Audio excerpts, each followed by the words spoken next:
Jamais sans la grâce, une dévotion matinale qui vous connecte à la pensée de Dieu et vous donne la provision du ciel au quotidien.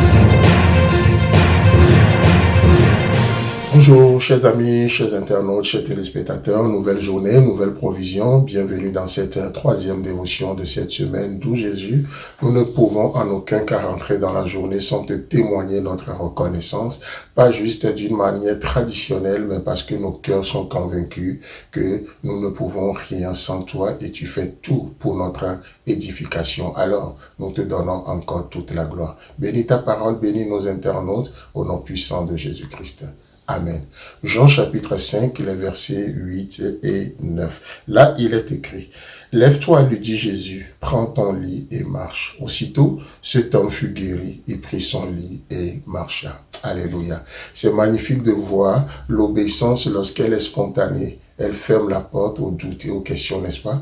L'obéissance spontanée ferme la porte aux doutes et aux questions. Et cet homme a décidé, malgré tout, à un moment donné, d'obéir à l'ordre qui est donné. Et comme on le voyait hier, quel est l'ordre qui est donné? C'est lève-toi, lève-toi, lève-toi, prends tes responsabilités, ne démissionne pas. Peu importe ce que tu traverses, chers amis, chers internautes, chers téléspectateurs, toi qui m'écoutes maintenant, peu importe ce que tu traverses, peu importe les réalités du moment présent, Jésus te donne cet ordre. Lève-toi, prends tes responsabilités. Je ne sais pas ce qui t'a assujetti jusque-là. Je ne sais pas ce qui t'a maintenu et en quoi jusque-là. Mais le projet de Dieu n'est pas de nous maintenir au sol. Non, le projet de Dieu pour toi n'est pas de te maintenir au sol. C'est pour ça que Jésus vient ce matin au travers de cette dévotion en te disant, lève-toi. Peut-être tu as des difficultés dans ta vie de couple. Jésus dit, lève-toi, démissionne pas. Peut-être tu as des difficultés dans l'éducation de tes enfants. Jésus vient ce matin et dit, lève-toi, n'abandonne pas. Oh, ne laisse pas cette situation te maintenir au sol.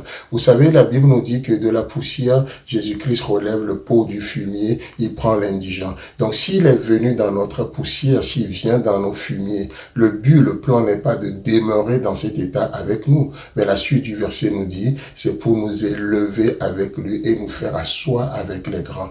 D'une manière positionnelle, il nous a fait avec les grands de son peuple, n'est-ce pas? Le Père, le Fils et le Saint-Esprit. Mais encore aujourd'hui, d'une manière expérimentale, Jésus-Christ veut que toi et moi nous régnons avec lui, que nous régnons sur cette situation-là, que nous dominons sur ce problème actuel-là, que nous triomphons de ce qui nous arrive aujourd'hui par la grâce de Dieu. Et il vient dire non, mon projet pour toi n'est pas de te maintenir au sol, car je connais les projets que j'ai formés sur vous, projets de paix et non de malheur, parce que j'ai ce désir, ce cœur de vous donner un avenir, pas n'importe lequel, un avenir rempli de l'espérance. Alors lève-toi, lève-toi. Je trouve ça extraordinaire. Je le trouve extraordinaire. Le projet de Dieu, encore une fois, n'est pas de vous maintenir au sol. Non, lève-toi. Le psaume 33 nous le dit, n'est-ce pas? Le psaume 33, les versets 3 et 4, qu'est-ce qui est dit? Il est dit que tu es ma gloire, tu relèves ma tête. Alléluia.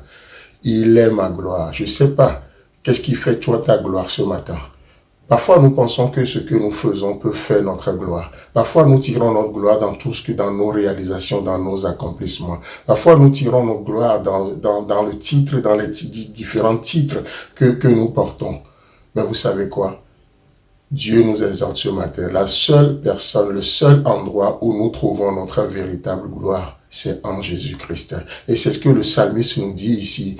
Tu es ma gloire. Parce qu'il est notre gloire, qu'est-ce qu'il fait? Il relève notre tête. Parce qu'il est ta gloire, il relève ta tête. Cette situation ne triomphera pas de toi. Cette mort n'est pas là pour t'anéantir. N'est-ce pas ce que Jésus a dit lorsque Lazare était mort? Vous savez, Jésus était allé, quand il a appris que Lazare était malade, qu'est-ce qu'il va dire? Il va déclarer ceci. Cette maladie n'est pas pour la mort, mais elle est pour la gloire de Dieu.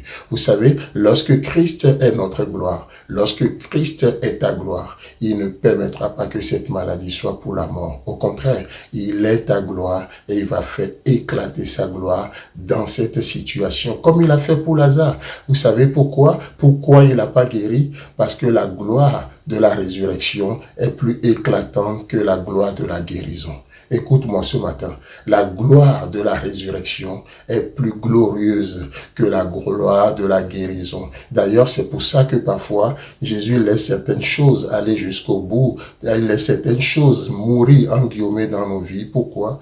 Parce que la gloire de la résurrection est plus glorieuse, est plus grande, est plus importante que la gloire de la guérison. Alors, peut-être qu'il ne va pas guérir de cette maladie, mais il va ressusciter. Peut-être il va pas faire comme toi tu penses, comme je pense, mais son plan, sa volonté, c'est ce qui est bon, parfait et agréable. Chers amis, chers internautes, Dieu voulant, on se retrouve demain. Si vous avez aimé cette émission, parlez-en à vos amis. Parlez-leur du message de la grâce et de ce qu'il fait dans vos vies. Pour un sujet de prière, une question ou pour devenir partenaire, contactez-nous au 00229 94 75 80 20. Que Dieu vous bénisse et à la prochaine. En attendant, pensez avec Dieu.